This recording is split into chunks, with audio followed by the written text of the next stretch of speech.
I've been seeing people on mainly TikTok, but definitely a few other places that have been looking at their screen time and swapping their screen time for reading time. And I really like this idea because I have been sucked into the scroll recently. I've not been feeling great like in my headspace, and that affects my phone usage and especially social media. So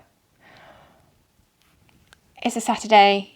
I want to spend my yesterday's time that I had on screen reading. I don't have any responsibilities. I don't have children. I don't have things to do. I do, but I apparently spent 4 hours and 44 minutes on social media yesterday. So I'm going to swap that to reading today. So 4 hours and 44 minutes of reading just in one day. I'm going to do it in a variety of audiobooks and physical books, but I just thought, do you know what? Hold myself accountable, come along with me, and let's stop the scroll. But first, I need caffeine and I need snacks. So let's go grab a coffee and we'll set up for the day.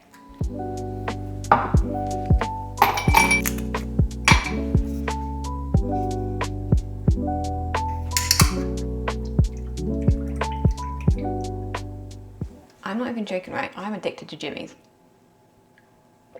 I know it's so lazy, but it's so good.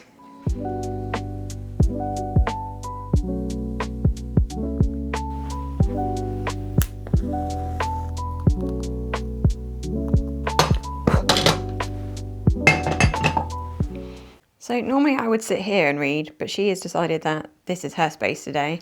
And then he has decided that that is his space today. So this is like a weird corner. It's like facing the other way. Who gets moved first? I wonder. So I'm going to start with my physical book of the day, and it is The Everlasting by Alix E Harrow. I am about halfway through this book and I don't know. I think I had such high expectations that it's kind of ruined it a little bit for me. Not ruined. Ruined is a strong word. I just think, I don't want to give any spoilers away, but this sort of story has never really worked for me. I think this is why I didn't like Our Infinite Fates and what's the other one? Peaches and Honey. Like the more than one timeline thing, I don't think is for me. But I'm 50% in. I'm going to finish it. So this is my first read of the day. And yeah, I have a timer on my phone, which probably just defeats the object of this challenge, but it's 4 minutes 44, which is what I had on my screen time thing. So yeah, let's see what happens.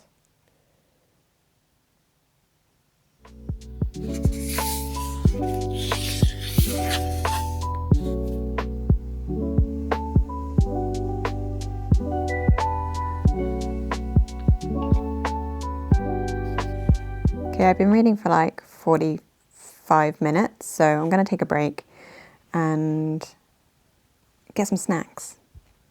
And the one thing that I do find is that even if I'm not on my phone, my brain can't focus on one thing at once. I find it really hard to sit down for more than an hour at a time and just do one thing unless I'm really engrossed in it, and that's very rare. And I think that's why I find that I then, if my mind is sort of struggling a little bit, especially with stress, I go automatically to my phone because it's just numbing. And I don't want that. So yeah, I've had 45 minutes. It's now 12 o'clock. So we've got 3 hours and 57 minutes left, which sounds like a lot. But if I've already done 44 minutes or 45 minutes, we'll be fine. I've got all day.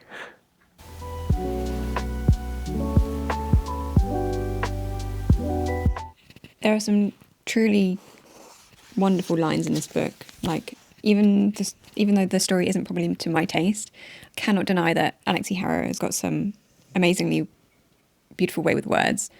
This line, "And I understood finally that a nation is a house with no windows or doors at all. That no matter what I did, no matter how much blood I spilled in its defence or ink I spent in its praise, it would never, ever be my home." Just I don't know, that line just caught me unawares, to be honest. And yeah, she has this kind of like way of drawing you through a range of different emotions, and it is very, very well done.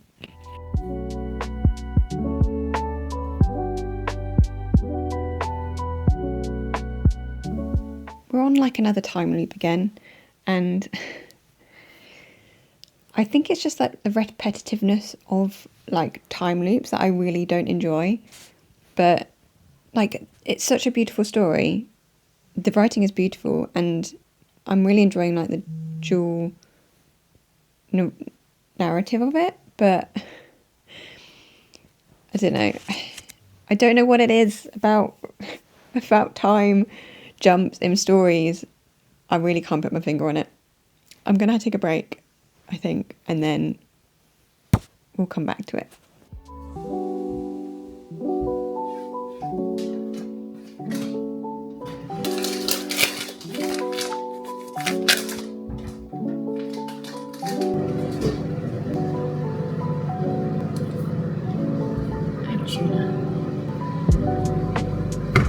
Hello.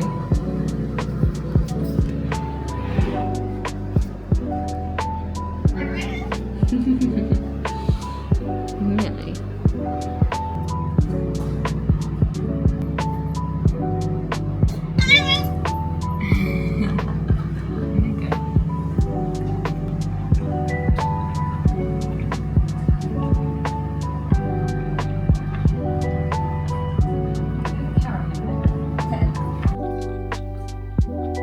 Come on.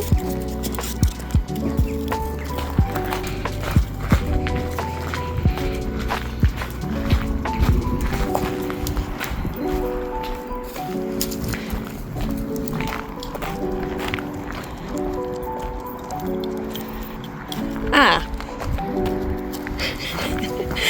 I found another one. Okay, so I think I understand why I don't like the time travel part to these fantasy stories. It's because there's no actual real theory behind how they're time traveling. Like this one, there is no like logical reason as to or explanation as to how she's doing it, and I think that's what's getting to my brain. It's literally just like, this is one of the sentences. Once there was a woman who wanted more than she was given. She wanted it so badly that she shattered time itself beneath her heel and pieced it back together in the way that suited her best. History no longer simply happened like an accident, it was told like a story. To my brain, that's not an explanation as to how this is happening.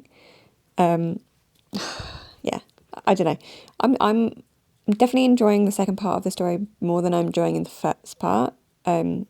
So it's definitely getting better. I just think that's just like niggling in my brain.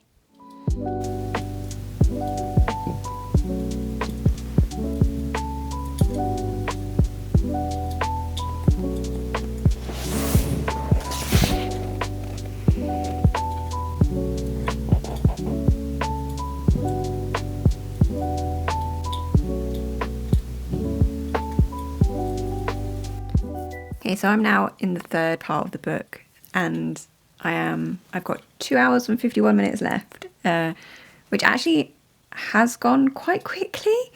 I think I've read about like 70 pages, which is not a lot. I don't know. It's taken me a long time to read this book.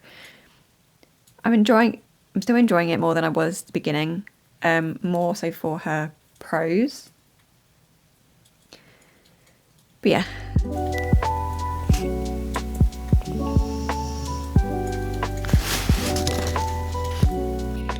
I'm on chapter 18, and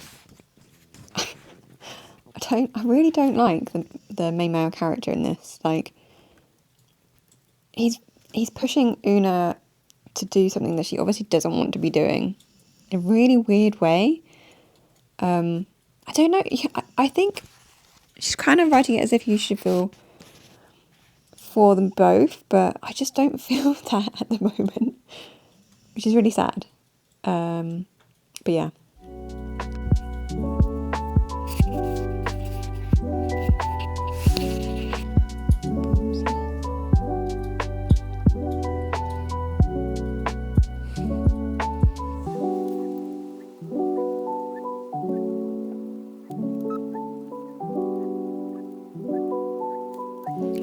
So one of the reasons why I wouldn't actually do very well as a content creator is because this is now like 2 days later and I kind of forgot to finish the rest of the timed reading. I did actually manage to finish The Everlasting with like 7 minutes to spare. And when I look back at what I did on Saturday, I only read like 150 pages in those 4 hours and 44 minutes. And I think it's because I really just wasn't enjoying this book as much as I thought I would. I really can't deny her writing style and her prose was absolutely beautiful. Cannot deny that at all. I just think, and this is a me problem, that the time jump, timeline trope just isn't for me. Like, I have had this issue with a few other books, and yeah, I really struggled to properly like read this. I should have been able to read way more than 150 pages in 4 hours and 44 minutes, but that's kind of what happens when I know I'm not enjoying a book too much. Yeah, I think I will do a full review on it later, but I really did enjoy myself actually on Saturday. So I think I will do my sort of like screen time to reading time again at some point. I am really trying to cut down on my screen time, and that really shocked me how long it was. So I'll pick a better book next time. But I'm really sorry to the people that love this, because I know so many people adore this book. And yeah, I think I would still try and read one of her other books. I like I said, her prose is beautiful. It was just that damn timeline trope. But if you enjoyed watching me crash out and not love this book as a reading vlog, yeah, make sure to like and subscribe, and I'll see you again next time.